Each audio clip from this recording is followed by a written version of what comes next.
Prime Minister. It is inevitable I will be asked who I will vote for at the caucus meeting on December the 12th. Whoever the caucus selects will have my unwavering support, but if Bill English puts his name forward, then I will vote for him. For 10 years now, Bill and I have worked as a team. I have witnessed firsthand his leadership style, his capacity for work, his grasp of the economy, his commitment to change, and most of all his decency as a husband, a father, a friend, a colleague, and as a politician. Bill has, I believe, grown a great deal since he was last the party leader.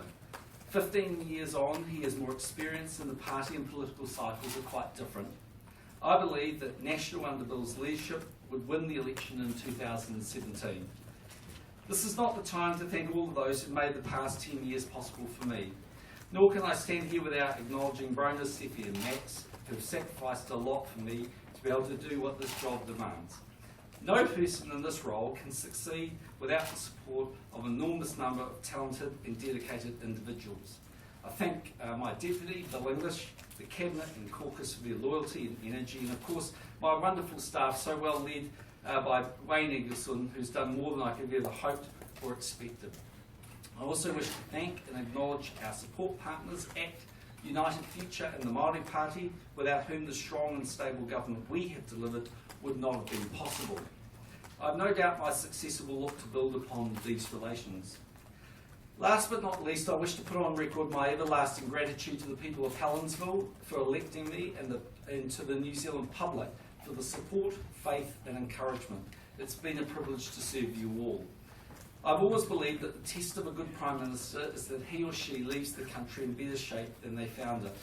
Over time, others will judge whether I've done that. All I can say is that I gave it everything I had. I left nothing in the tank. Finally, while I intend to stay in Parliament long enough to avoid the cost and inconvenience a by-election would cause the people of Helensville, I will at some appropriate time prior to the next election step down as an MP.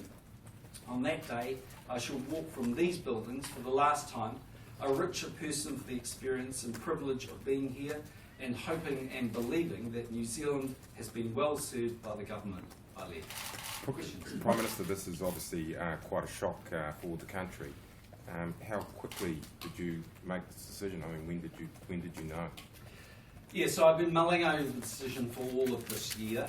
When I came back from New York after the Security Council meeting there, I made the decision, formally, I guess in my own mind, and as a family, that I would leave before the end of the year. At that time, I told the Deputy Prime Minister, Bill English, that was my likely intention that I would go. Obviously, I didn't tell anyone else because it's a very difficult thing to burden people with. And then I formally advised everyone, starting with the Deputy Prime Minister at 8 o'clock this morning. Why didn't you want to go for the fourth term? Well, there are many reasons. The first is there's no way I could have served out a full fourth term. And I think in reality, if I'd got there and served 6 months or 12 months, I would have inevitably in the entire campaign had to look down the barrel of the camera and say, I'm going to stay for a full 3 years. And then I would have misled the public and deliberately misled them. And that's just not the way I've operated. I think secondly, for our family, 10 years at the top, it's a long time, it's a lot of lonely nights for Brona. And I really feel I owe it to the family to come home a little bit. But probably more, or as importantly as all of that, I really feel that leaders tend to stay too long. And I look at some of the other leaders around the world that have had the opportunity have been on the top of their game, and we're polling 50%. I think as a party we're doing amazingly well, as a government we're doing really well. But I think that they sometimes stay too long, and I just felt this was the opportunity for me on top to do what very few leaders and prime ministers get the chance to do, and that is to transition to a new leader. And of course, the new leader will have a different style from me. They'll have a different, maybe slightly different emphasis or focus, but that's a healthy thing. It's how we potentially get a fourth term and maybe even a fifth term, I don't know. But it was just the right time for me, and I really felt I wasn't a career politician, and I was right. Is Bill English City will stand? Well, that's for the Deputy Prime Minister to decide, and I'll leave him to make any announcements he might make. What does life after politics hold for you? Quieter, I think, obviously. I don't have any plans. I think I'm a commercial guy. I'm not looking for any sort of postings overseas or things to appreciate. I think if I get those opportunities offered to me, go on a couple of boards, probably a few overseas and maybe one or two or something in New Zealand. I'll probably do a little bit of speaking internationally, but it'll just be a slightly quieter life and a chance for us to spend time together travelling. It's been said often enough that a lot of the success of your government relies on your personal popularity. Do you accept that, and do you accept that you're now putting National in a difficult position to win the next election? I think obviously there's been a brand around me that's been built up by the people around me, and they've allowed that brand to develop, and that's been a factor which has been helpful. I don't think there's any doubt about that. But equally, I think people have seen what the government has delivered, and I think in the end people vote on the issues that really matter. It is ultimately the economy and law and order and health and education. And whoever becomes the leader, I put on the table the cards that on a whole. I think they'll be a fine Prime Minister, and I think they'll demonstrate to the country that they're worthy of a fourth term. And so often in politics, leaders leave because there's a coup and they stay a bit too long, and then they white ant the next leader, and there's no clear ear for the person to take over and demonstrate what they're capable of doing. And what the country wants is strong and stable leadership, and I think if we can transition to a new leadership team and do that efficiently and with unity and dignity, then I think we can provide that. Prime Minister, After what the do you earthquake, view isn't as this your... a particularly tumultuous time for New Zealand for you to be abandoning the leadership? Yeah, so look, obviously I've given a lot of consideration to the current timing, and I believe that we, best as I know it, through the worst of the situations, the core cabinet, 19 other members subject to the new leader will be there. I'll be in Parliament for a period of time, and I'd obviously offer any support that was required. But ultimately, let's argue for a moment that Bill English becomes the new Prime Minister. He's been Minister of Finance. He's been at my side through all of these things we've dealt with. We've been a very decentralised cabinet. While I've had the overall authority, of course, as Prime Minister, ministers have been able to cut their own cloth, and I think the country can take great confidence from the fact that they've got very strong people. You didn't have any agreement with Bill English. You didn't have any sort of Gordon Brown, Tony Blair type agreement going on here. Am I going? No, I'm not going for those reasons. No, I mean he I think genuinely believed he would never get the chance to do this, and he's been the most utterly loyal deputy that I think the country's probably ever seen. And he was probably more shocked when I spoke to him in September than a lot of people. But I personally believe he'll be a fine Prime Minister, and if not him, then it'll be someone else, and they'll be a fine Prime Minister. Isn't it fair to say that you wouldn't be talking him out if he was reluctant to do it? No, what I'm saying is that, look, in the end, if I don't come out and say who I'm voting for, we'll go around the houses on who I'm voting for, and I think it's better for me to be clear and upfront. And we've been a great team for 10 years, so no, there's no deal, and there was no pressure from him, and there was no expectation I would do something. It's just the right time. Prime Minister, what do you view as your great success, really, in those years? Well, I think firstly the economic leadership that we've shown the country. I mean, very few countries are in the financial position we're in. We're strong, we're in surplus, we're growing, we're creating jobs, we're doing well. I think secondly we've shown good leadership in those difficult times that New Zealand's faced, whether it's been the Christchurch earthquakes, most recently in Kaikoura. I think with Pike River, the arena, the global financial crisis, there's been a lot of things there. And I do think as a government, I'm very proud of what we've achieved in terms of trying to help vulnerable New Zealanders. There was a lot of advice to me to pull the rug out from underneath them in 2008 and 2009 when I first came in, and I stood by those people. And I know there'll always be people that say I didn't do enough, but I think that we did everything we could, practical to the circumstances that we had.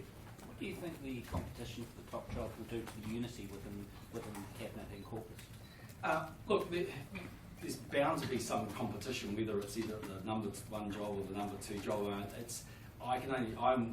Caucus is first amongst equals, and so in the end it's for the 59 members to determine who becomes the leader and the deputy leader. And competition can be a healthy thing. That, as I said, we've got a caucus that's full of talent, and one of the things that I've always believed in is making room for new talent. And let's be blunt, I've taken the knife to some other people. Now I'm taking the knife to myself to allow others to come through and have those opportunities. And it's a healthy thing. It's a good thing. We've got a caucus that's full of talent. So we shouldn't be afraid of that. I mean, in the end, there'll be a competition potentially, and at the end of it, I think they'll come together, they'll coalesce around the new leader and the new deputy leader, and we'll go from there. You were the last leader to see David Cameron packing out of Downing Street. Were you thinking about it then, and what sort of impression did that leave on you watching him do that?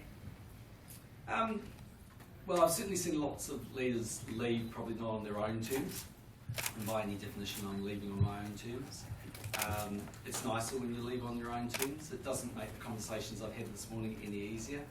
There's always going to be some tears, and there's always going to be some difficulty, because the people that work for me and the people that have supported me in terms of my cabinet caucus colleagues, I feel a real bond with them. They've been amazingly loyal to me. But I really feel as though that sometimes you've got to make the hard decisions to make the right decisions. And this is the right decision for, I think, the National Caucus and actually the national-led government. And we might be able to do something that no other political party has done. Had a decade where I've had essentially the same poll ratings for 10 years, where we transitioned to a new leadership team, where I, as the former leader, don't find myself in a position so many other former leaders in the world find themselves in, which is disgruntled and unhappy. And I suppose the only other last thing I'd say is that, I've had amazing support from the New Zealand public. I've just through it all, I've had that. And I really wanted to leave immensely grateful to them. These are the people that made it possible for me to be Prime Minister and for me to have this job over the last 10 years. And I'm going to leave forever grateful to the New Zealand public that they gave me a chance.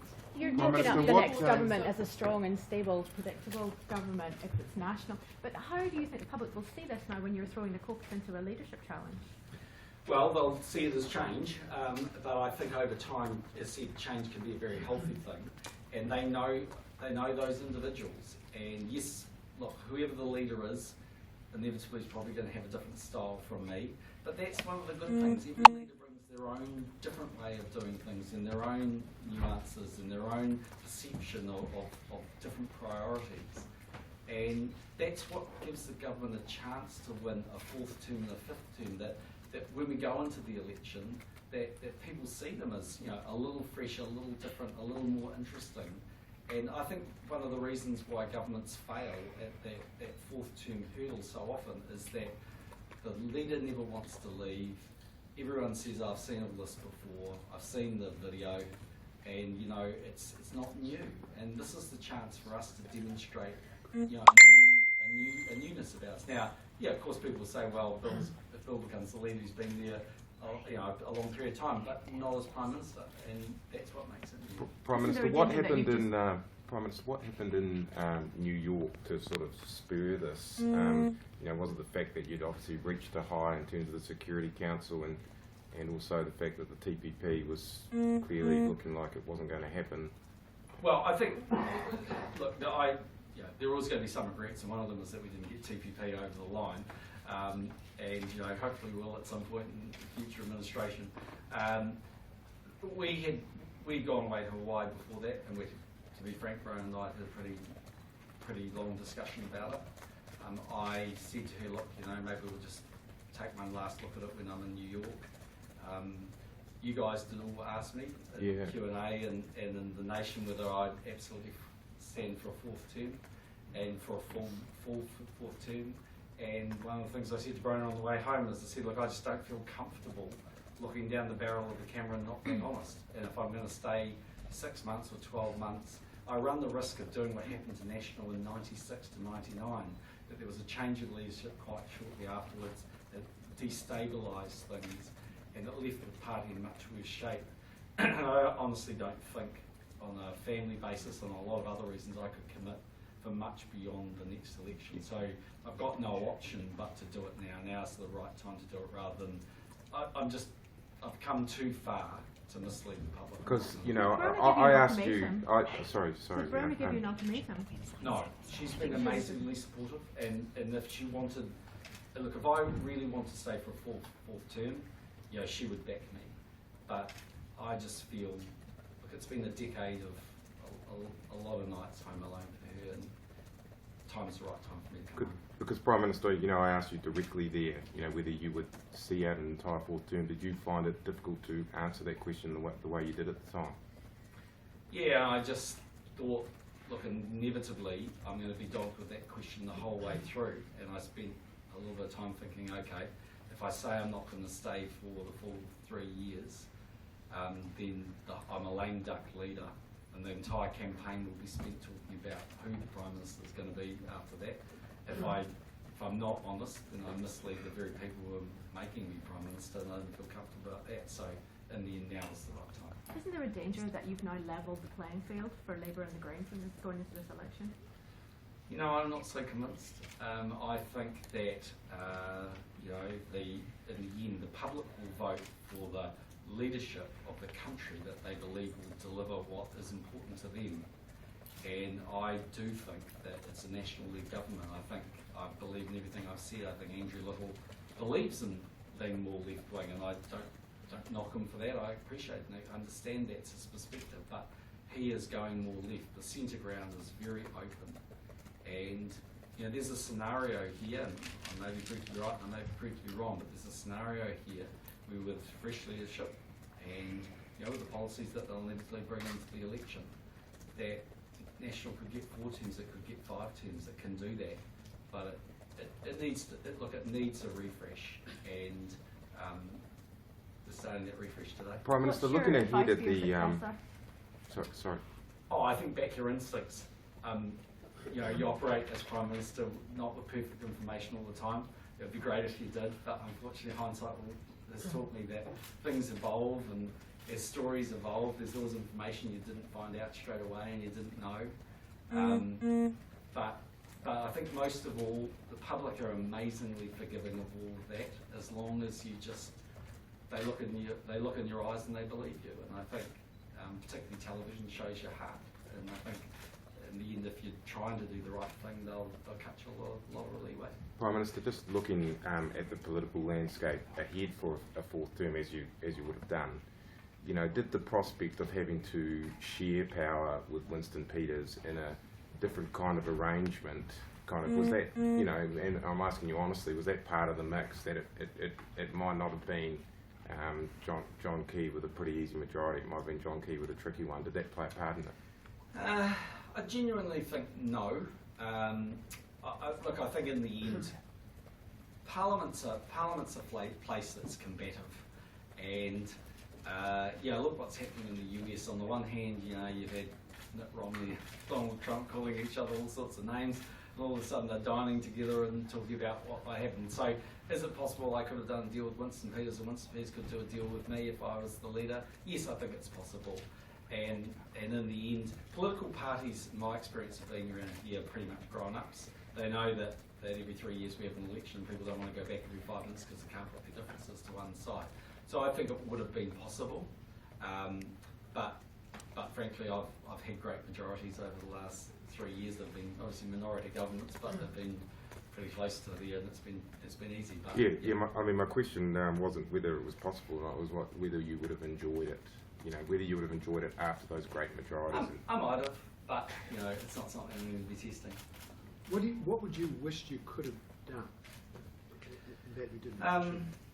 There's a few things. I mean, I wish we could have got TPP. Yeah, frankly, actually wish we could have got the Kumix into a nation sanctuary, but we're going to get there eventually. I obviously wish we could have changed the flag. I know a lot of people had sort of, thought I had ulterior motives, but I just think one of the things I feel, and I may be proved to be right or wrong, but one of the things I feel about New Zealand over the last years I've been Prime Minister is it's become a lot more confident as a nation, and a lot more outward looking, and we've backed ourselves to succeed on the world stage. And to me, the change of flag sort of embodied that there was a New Zealandness about it. And look, maybe if I had my time again, I would have pushed it much harder at the end. There was, referendums can be a referendum sometimes, that is used for political reasons, and we got a little bit of that and that's, again, it's all part of what went on, but I would have liked to have done that, but I didn't, and I'll look for another Prime Minister one day to consider the matter. You said at the beginning of this... effectively preempted caucus's decision by nominating Mr. English? No, because in the end, caucus will make a call, and it may well be contested as the leadership or deputy leadership. But what I didn't want is ambiguity on my part that you guys asked me and the country asked me. Secondly, I've worked with Bill for 10 years. We've been an amazing leadership team. We've had a great working relationship, and to me, it would feel a bit odd if I wasn't backing the guy that I've stood alongside for a decade. If I didn't think he was right to be the Prime Minister, then I shouldn't have thought he's right to be the deputy.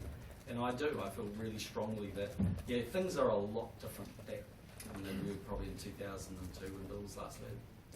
How do you think your political career would have played out if Don Brash won the 2005 election? Because your success came off his troubles in 2006. I don't know. But, you know, politics is a funny place, isn't it? And, you know, you pay your money and you take your chances type of thing. You've got to give it a go. And I've just sort of backed my instincts when I've been here. I gave up a big investment banking career to come into Parliament. I was pretty green as grass and I didn't know too much about it when I came, but I came and I gave it the best. And yeah, you've got to look back and say by any definition, you know, I've been around for 14 years. I've had 8 years as Prime Minister, 2 years as leader of the opposition, pretty much 2 years as National Finance Spokesman. It's been a remarkable journey. It's been an incredible experience and it's been a real privilege. And you know, I'm going to die happy. I don't hope that's a long time into the future, but I'm going to feel really proud of what we've done, and I'm going to be really happy I was here. I'm really pleased I made a contribution, but a good leader knows when it's time to go. This is the time to Are go. you optimistic about the political environment at the moment, going into the future? You've got the Trump Brexit factors, but also this post-truth environment where people seem to be able to say whatever they want. I mean, compared to when you started, are you optimistic and confident that there is going to be a bit healthy democracy? Yeah, I am. Look, New Zealanders have an amazing capacity to look through kind of nonsense and work out what's truth and what's not. And I back them. I mean, look, in the 14 campaign, there was a lot of stuff that I didn't either believe or knew wasn't true. And we endured a lot of days of it. But in the end, the public came out and said, we're picking a side, and the side was backing us. And I think they'll see through all that. I personally think, and I know it's been the sort of the view of many that there's a global wave going on and it's a bit different and it's going to wash over New Zealand. And I know that there'll be many people come up with all sorts of reasons. There is no grand conspiracy here of why I'm doing what I'm doing. It just is the right time. But I don't think that's quite so true in New Zealand. I think, having lived in the UK for a long time, there was always an uneasiness about the full integration into Europe and about uncontrolled migration and about paying a lot of money and having another place like Brussels set the rules. And I think in the US, the voting system is very different. It's very low in turnout and it's people are quite disengaged. And I think we're lucky in New Zealand, for the most part, our democracy means that 75 to 80% of people vote. So yeah, will it be robust and rugged and everything like that in the next election campaign? Bet your bottom dollar it will be, but it wasn't 14, it wasn't 11, from memory it wasn't 08. It's just, elections are messy. And what will you say to those people who will be questioning whether there is some conspiracy here? I mean, there are comments on Facebook Live here are coming up and saying that they're not necessarily, they're in shock for sure, but they're saying, oh, there's something else going on here. What do you say to those people? Okay, but for a start-up, I think most people that know me, and I think even the media who had to hang around me for 14 years, I think most of you guys know that I'm not a career politician, that I came to do a job. And I think a lot of the public elected me in 08 because they wanted economic reform and the sorts of things we've done, and we've done a lot of stuff there. I think they also know I'm probably not the kind of guy that has to hang on to power for power's sake. I'm quite happy to have a life where I'm not in front of the camera. In fact, my aim is to have a life where I'm quite subterranean actually going forward for a long time. I've got some things I want to do, but I don't need to be in front of the camera. So there'll always be people that come up with a million conspiracy theories, but I just encourage people to see it for what it is. It's the right time from a family perspective. It's the right time to hand over. I feel like I'm going out on top. I feel like I've left the party well funded, polling 50%, and ready to transition to the new leadership to give them the best shot of winning 40%. How did you tell your cabinet and what was their response? So I started at 8 o'clock in the morning. I spoke to all of the cabinet members individually because I, obviously thought I wanted to do that. There was quite a bit of, surprise and shock, but a lot of support. They could understand it. There's obviously going to be disappointment from some of them, but this is a process where pretty quickly, they'll move to the new leader and the new deputy leader, and there'll be opportunities, and that's a good thing. So yeah, they were hard conversations, but for my staff, I can't control what happens next, although I'm immensely talented and I'm immensely confident for them, but I don't like putting people at jeopardy, but unfortunately I can't control that process. You mentioned the intrusion for Steffi and Max. Yeah. Did they at any point say to you, we just want a normal life? No. One of the things I want to be really careful about is that yes, they've had an extraordinary level of intrusion, and yes, they've had all sorts of things, some of which are documented in the media and some of which are not. But equally, gosh, they've had amazing opportunities, and so's Brona and so have I. And me, obviously, the most of all of them, but there's so many New Zealanders that would just want to be in our position. And so while I really acknowledge the amazing support that they've given me, they've allowed me to be Prime Minister and be confident, be leader of the party, and I owe them a debt of gratitude they can't repay. But I don't think it would be right for us to say that it's unfair that we have that, because every leader and every kind of first family, if you want to have that expression, will go through this. We just live in a world where if you want to put your hand up for the top job, you just get that exposure, and that's what happens. You talked about the need for fresh leadership, but can National really present Bill English as a fresh face? Yep, they can, because for a start off, when Bill was the leader 15 years ago, it was a different time actually in the cycle of National. It wasn't doing what it's doing now. Secondly, our party was in very different shape back then. We were well funded now. We've got a big support base. There's just different things happening. And politics is all about cycles. Sometimes you become the leader of a party and the cycle isn't good. And if you ask Bill Goff whether he thought he'd be a good Prime Minister, he'd tell you would be, but his time wasn't right. That might be true of some of the others. So there's no question that whoever the new leader is will have just a different style. I think much of the substance will be the same because we're a very economic, focused government, but a lot of it will be similar. You could have been the country's longest ever serving PM. Is that something that you wanted? I'm really happy with the amount of time that I've spent. Of course you can stay longer, but if you're staying for the record of the time, you're staying for the wrong reason. You've got to be in Parliament because you want to make a difference to New Zealand. And to me, it was more important about the future of the government and the future of the party. Now, if I started putting myself in front of the party, then I ran the risk of staying longer, maybe arguably getting more records, but equally then leaving the party in weaker shape when I go. And I think, I don't know, but if you went and asked a few of the leaders that have hung around for a long period of time, most of them inevitably tell you they probably should have gone a little bit earlier. It's a really hard thing to do. It's an amazing job and it's an amazing privilege, but eventually at some point if you can muster that courage, you have to know that. You talk quite a bit at the beginning of this term about addressing child poverty. Yep. Do you think you could have done more or could have stayed longer to address that?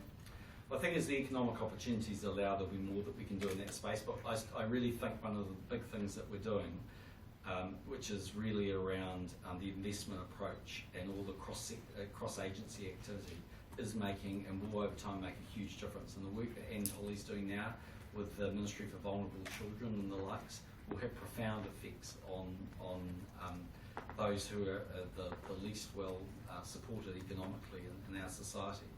I'm actually pretty proud of the fact that the first budget we did when we came back after the 2014 election was raising benefits, and the fact that we ensured that doctors' visits were free for under 13s, and that we poured more money into areas like working for families, and we insulated 300,000 homes. And I say to our caucus all the time, be proud of the things that we've achieved for the most vulnerable New Zealanders, because life in government is always a balance, but I think that we've had a real mind to help those that are least well off. Did you not Who feel a would be responsibility to tender? continue on and follow through? Because you couldn't say the job's finished yet. No, you can't say the job's finished, but I doubt any Prime Minister that's honest will be able to say every job is finished and every issue is dealt with. These issues, whatever they might be, from education reform to growing the economy to lifting people out of poverty, they're very long-term issues, and you can make improvements, and we have. I think in lots of areas like education achievement, you can really point to some remarkable results there, but it doesn't mean that every child's getting the education they need, and instead keep working on it. Who do you think would be the main contender, the Finance Minister or Bill and the Prime Minister? There's a number that are there. I'll probably leave you guys to speculate and work it out. But look, one thing that I do know is we've got an amazingly talented team, and as hard as this is, the harsh reality is that it allows that talent to get an opportunity to step up at so many levels, because I know from being the leader that when you make one move, it has lots of other moves. And if ultimately, for instance, Bill becomes the leader, then someone else has to become Deputy Prime Minister, and someone else has to become Finance Minister, and so forth and so on. So it presents a lot of opportunities. The Treaty of Waitangi, a unique document. Yeah. What's it been like navigating that as Prime Minister? Well, we've been lucky we've had Chris Finlayson. I think, as I said in my opening remarks, he's done a remarkable job as someone that's tried immensely hard to settle the claims and to navigate a fair and reasonable path. I think race relations have come on a long way. I think if you go back and look at the stuff that took place in 2004 and 2005, I mean, Don Brash is still arguing the same things today, but they don't seem to be resonating with the public in the way they were. And I think there's a growing maturity in New Zealand about understanding that the treaty is our founding document of modern New Zealand. And we as a country, more than anything else, want to live harmoniously with each other. And I think, like a lot of those things, you can whip up arguments, but in practice, the way that the treaty has been applied in modern New Zealand under our government's been effective. You mentioned you had some things you might want to do later in life. Can you talk about the sorts of things you are interested in? Probably take this and go. Yeah, I mean, look, I'm not desperately looking to do anything straight away, but the core of all of it, I'm a commercial guy. I think, if the opportunities come, I'll go on a couple of boards, maybe in Australia or in Asia or the States or New Zealand, but I won't be wanting to overburden myself, and I'll be wanting to take it slowly, and who knows, those phone calls may never happen and I may never get rung, but if I do at some point, I'll do a bit of that. Where do you want to live? Do you want to live here? Yeah, we're going to look. We're living. We're going to live in Auckland. That's our home. I don't think you can, with good conscience and good grace, be Prime Minister of a country for 8 years and say I'm out of here. I mean, it's different if you're Helen Clark and you're going off to the UN. She had a particular job that took her overseas, and I might do a bit of work overseas if I sit on the odd board overseas or do a bit of speaking overseas. But my home's New Zealand. I love New Zealand, and I'm staying here. But do you have any ambitions for international politics, UN or anything like that? No, definitely not. Do you think the caucus is going to descend into chaos without you there? I mean, you're the reason that it's so disciplined and stable. Is that at risk now without you there? Same answer to that question, definitely not. Thanks very much.